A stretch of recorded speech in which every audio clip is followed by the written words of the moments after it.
안녕하세요. 웃자. 웃자경제 고길동입니다. 희동이입니다. 네.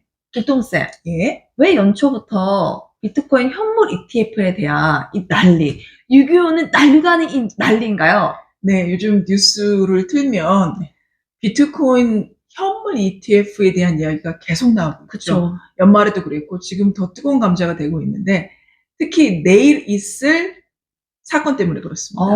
미국 시간으로 내일이거든요. 네. 어떤 일이 있을 거냐면 이해를 하셔야 될 게 한 가지가 있어요. 절차에 대한 이해를 하나 하셔야 되는데 보통 자산 운용사들에서 네. SEC, 미국에는 증권거래위원회라고 있습니다. 거기다가 내가 ETF 상품을 출시하겠습니다. 주식시장에 했을 때 이 SEC 증권거래위원회가 이거를 심사를 거쳐서 서류가 들어왔으니까 심사를 해야 되겠죠.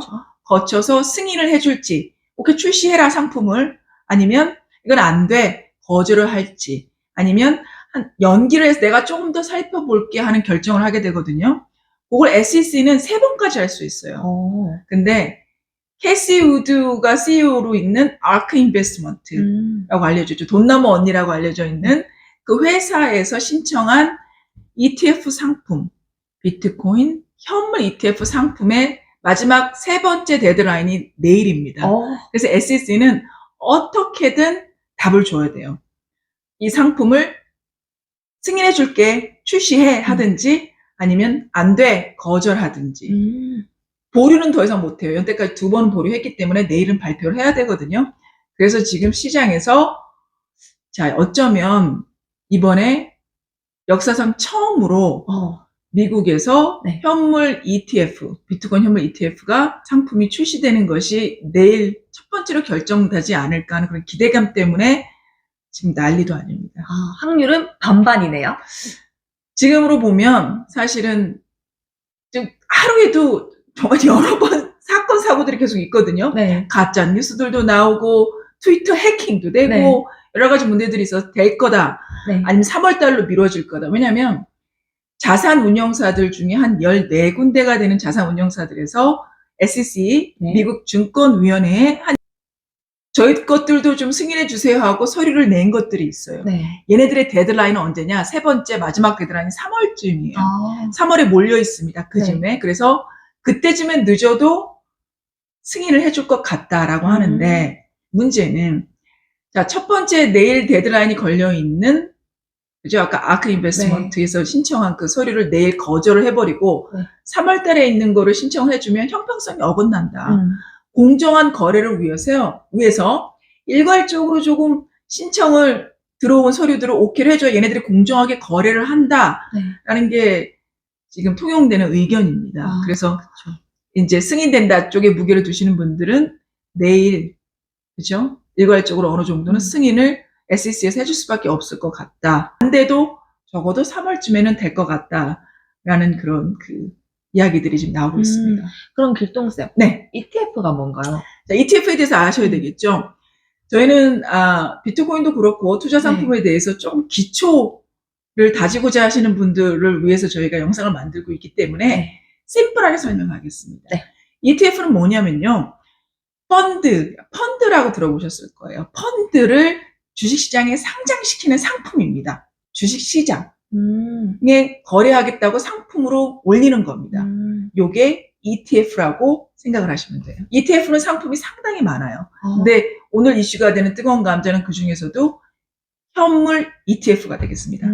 그럼 이전에 비트코인 ETF 상품은 없었나요? 자, 그 생각하실 수 있을 거예요. 그러면 한 번도 그럼 이런 상품이 없었어? 있었습니다. 근데 뭐가 있었냐면 비트코인 선물 ETF라는 게 있었어요. 현물이 뭐고 선물이 뭐야? 복잡하니까 뭐가 뭔지 모르겠어. 모르셔도 됩니다. 이게 선물 같은 경우는 선물은 기프트인가? 그렇죠. 조금 더 복잡한 구조로 레버리지를 이용하는 조금 더 위험성이 있는 약간 투기성이 그렇죠. 위험 부담이 훨씬 더 많은 그런 투자 상품이라 일반 개인분들이나 초보자들은 사실 근접하기가 좀 어려운 분야입니다. 고수들의 분야. 정말 잘하시는 분들도 실수를 하면 한꺼번에 많은 돈을 잃어버릴 수 있기 때문에 어쨌든 포인트는 비트코인 선물 ETF는 있었어요. 근데 이게 문제가 뭐냐면 3개월짜리 단계만 있는 겁니다. 그렇다 보니 큰 돈을 굴리는 기관들이 큰 돈을 운용을 해야 되잖아요. 네. 그죠? 근데 3개월짜리 단기 상품만 있다 보니까 여기에 자금을 넣기가 좀 애매한 겁니다. 그렇죠. 그러다 보니까 기관들이 유입되지 못했었어요, 연태까지는. 그렇구나. 네. 그럼 길동쌤, 네. 비트코인 현물 ETF가 승인이 되면 네. 어떤 영향이 있을까요? 자, 어떤 영향이 있냐면은 우선 아까 좀 전에 말씀드린 것처럼 큰 돈을 운용하는 기관들이 장기적으로 투자를 할 수 있기 때문에 현물 ETF가 승인되면 자금이 들어오겠죠. 오, 어느 정도가 들어올까 이제 예상치가 네. 5조 달러 정도입니다. 좀 자, 5조 달러면 한국 돈으로 하면 1대1로 해도 5경이라는 돈. 5경! 자, 경이라는 건 저희가 지금 사실은 이 상상을 학교에서 배운 그렇죠. 학교에서 배웠던 공이 계속 보면 네. 우리가 그렇죠. 억 네. 단위, 천억 다음에 조구 다음에 경이잖아요. 네. 공이 엄청나게 그 정도의 돈이 유입될 거다. 어마무시하네. 물론 지금 우리가 일반적으로 생각하는 이제 조 단위들이 들어오긴 할 거예요. 천억, 몇천억 단위들이 자산 운용사들이 굴릴 돈이에요. 우리가 알고 있는 블랙록이라고 들어보셨을 거고, 거기는 한 200억 얘기를 하고 있고요. 네. 그렇죠. 좀 전에 아까 얘기했던 아크 인베스트먼트가 캐시우드, 네. 돈나무 언니, 네. 가끔 이제 쇼츠나 이런 데서 뭐 뜨는 걸 보셨을 거예요. 안경 낀 그 미국 이렇게 언니. 생긴 맞습니다. 아. 거기는 한 2억 달러 정도 이제 얘기를 하고 있는데, 총 자산 규모가 크게 봤을 때는 그 정도로 지금 예상을 하고 있어요. 5조 달러 정도. 나라를 살 수 있는 돈 아니에요? 그래서 그걸 이제 지켜봐야 되겠지만, 지금으로서는 그렇게 얘기를 하고 있어요. 그래서 그 다음 고민하는 게 뭐냐. 이 운용사들이 상품을 이제 내놓고 승인이 되고 나면 그 다음 고민하는 게 뭐냐면 수수료 전쟁입니다. 그래서 지금 뉴스를 조금 찾아보신 분들은 각 운용사들마다 이미 승인됐다는 전제하에 우리 회사는 몇 %의 거래 수수료를 붙이겠습니다라고 지금 그 경쟁이 이미 시작됐습니다. 네네. 그쵸. 개인들도 주식 거래할 때 증권사 막 수수료 열심히 뒤져보고 그렇죠. 선택하잖아요. 그렇죠. 맞습니다. 그럼 기관들은 더 열심히. 그렇죠. 큰 돈을 굴리는 사람들은 0.1%, 0.01%만 해도 그 거래 수수료가 몇 회를 거래하느냐에 따라서 엄청나게 차이가 나겠죠. 네. 그래서 그걸 지금 전쟁이라고 표현할 만큼 그 전쟁이, 그 싸움이 시작됐습니다. 이미. 수수료 전쟁. 네, 네네. 그럼 길동생, 그럼 이건 미국 이야기잖아요. 네. 그럼 우리 한국은 비트코인 현물 ETF를 만들지 못하나요? 아니면 지금 만들고 있나요? 우리나라도 이제 비트코인 현물 ETF도 그렇고 선물 ETF도 그렇고 둘 다 우리나라는 지금 없습니다. 거래되는 게 없어요. 근데 미국에서 이 비트코인 현물 ETF가 승인이 되면 지금 캐나다도 있고 한데 네. 승인이 되고 나면 아시아에서 우리가 흔히 알고 있는 금융 메카라고 알고 있는 싱가포르나 홍콩에서 비트코인 ETF를 신청을 안 할까요? 하겠죠. 시간 문제일 겁니다. 1월 달에 있는 내일에 있을 발표에서 만약에 아크 인베스트먼트의 그런 그 ETF가 거절이 된다고 하더라도 선반영으로 홍콩이나 싱가포르에서 ETF 승인을 먼저 해버릴 수도 모르겠어요. 요거는 이제 뇌피셜입니다. 3월 달에 된다는 전제하에 연초에 상반기에는 저도 이제 이 아시아권에서 싱가포르나 홍콩에서 ETF가 승인이 각 나라마다 증권거래위원회에 신청을 하겠죠. 각 나라에서 신청받은 걸 오케이 하겠죠. 그럼 상품이 나오겠죠. 거래가 되겠죠. 그러면 우리나라는 안 나올까요? 물론 법적인 문제, 세금적인 문제들이 있기 때문에 제도를 어떻게 만들어 나갈지 모르겠지만 현재 우리가 조금 챙겨봐야 될 정보가 뭐가 있냐면 지금 우리가 흔히 보는 증권 앱에서도 가상화폐의 가격을 확인하실 수가 있습니다.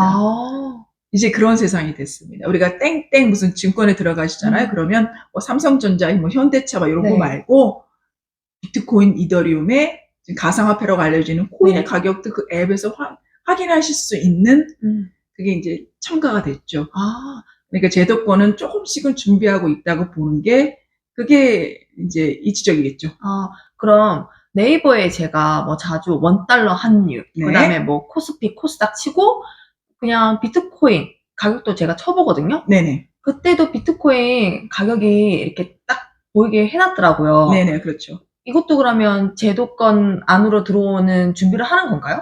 사람들의 그 니드가 그렇게 많기 때문이고 또 그렇게도 해석할 수 있는데 아직은 딱 뭐라고 말씀드릴 수가 없는데 우선은 미국 그래서 지금 이게 승인될지 안 될지를 내일 결정될 거고 3월 달에 많이 밀려 있다 보니까 미국의 예를 제가 설명을 드릴게요.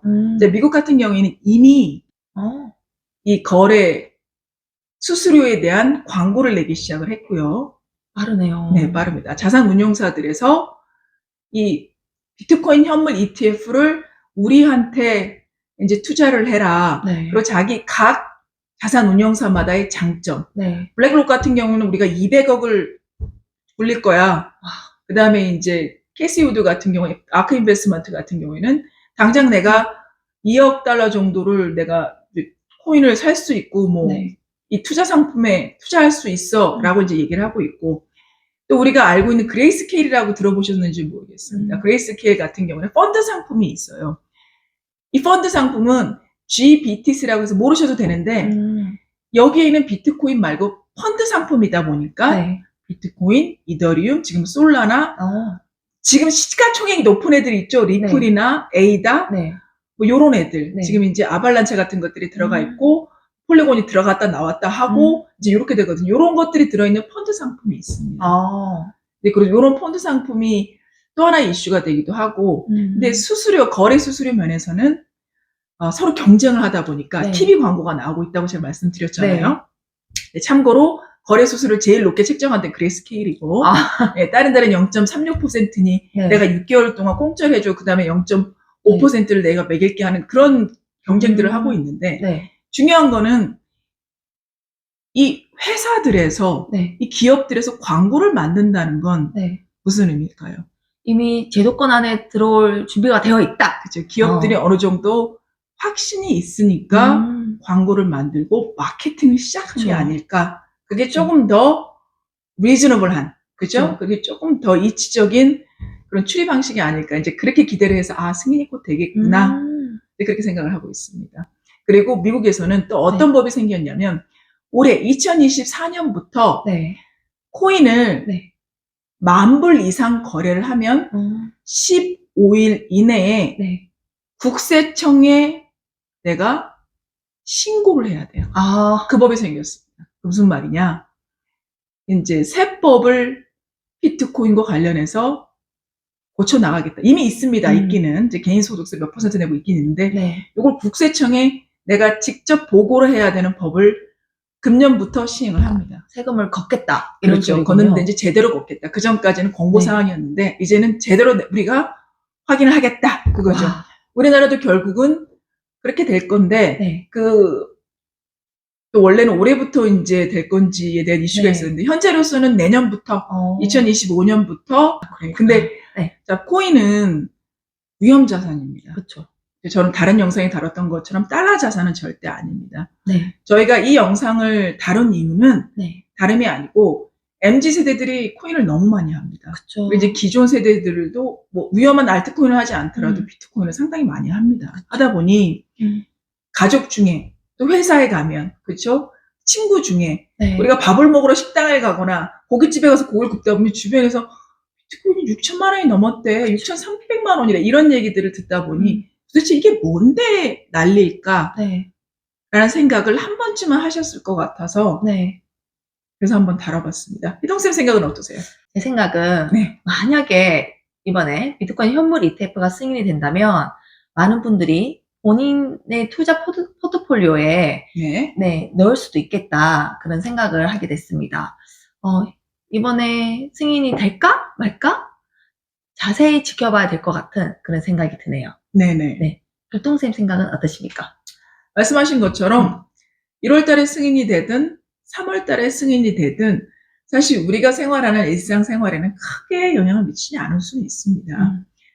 자, 금 ETF가 20여 년 전에 상품이 나왔죠. 근데 네. 지금 오늘 2024년을 살고 있는 대부분의 많은 사람들이 금 ETF가 뭐야? 라고 여전히 물어보시는 분들이 많을 겁니다. 네. 하지만 20년 전에 금 ETF에 투자했던 사람들이 그게 뭐야? 기사에도 안 나오고 입에도 많이 오르지 않고 그 가격이 얼마까지 갈 거라고 하는 지금 같은 관심이 없었었던 때에도 금 ETF에 투자하셨던 분들이 있었던 것처럼 지금도 네. 그럴 가능성이 있기 때문에 앞으로는 우리가 가상화폐가 없어지지 않는다면, 정말 제도권 안에 들어온다면 기관들의 돈이 투입된다면 이 상품이 사라지기는 어렵습니다. 그렇다면 한 번쯤 내가 자, 주식처럼, 그죠? 그리고 다른 투자 상품, 금 ETF처럼 네. 우리의 책상 위에 BTF 선물, 현물 ETF가 우리 책상 위에 올라와 있는 파일 중에 하나가 될 수 있는 세상이 조만간 올 거라고 생각합니다. 그래서 알고는 있자. 도대체 이게 무언가? 네. 이 도대체 왜 난리인가? 네. 내가 왜 알아야 돼? 네. 몰라도 됩니다. 근데 투자 상품에 대해서 궁금하셨던 분들이고 이게 뭔가 궁금증을 한번 가셨던 분들이라면 요 정도는 지금 비트코인이라는 가상화폐 시장 이 세상에 네. 큰 산이 하나는 지어지고 있으니까 네. 요 흐름은 한번 알고 가자. 네. 그런 의지에서 한번 만들어 봤습니다. 네. 길동쌤, 네. 오늘 길동쌤 덕분에 비트코인 현물 ETF에 대해서 네. 그래도 심플하게 기초적인 네. 네, 설명을 충분히 들었던 것 네, 같습니다. 감사합니다. 네. 어렵지 않았고요. 네. 제가 최대한 기본적인 것들을 쉽게 모아보려고 했습니다. 제가 설명했던 것들이 네. 위험 자산이 비트코인에 대한 그런 거부 반응이나 네. 나 그거는 건들기도 싫어라는 그런 생각을 가지실 수도 있지만 네. 그냥 이게 뭘까?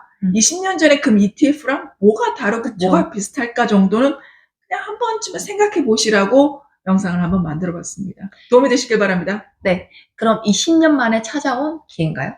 그럴 수도 있고 아닐 수도 있습니다. 그건 지나봐야 할 것 같습니다.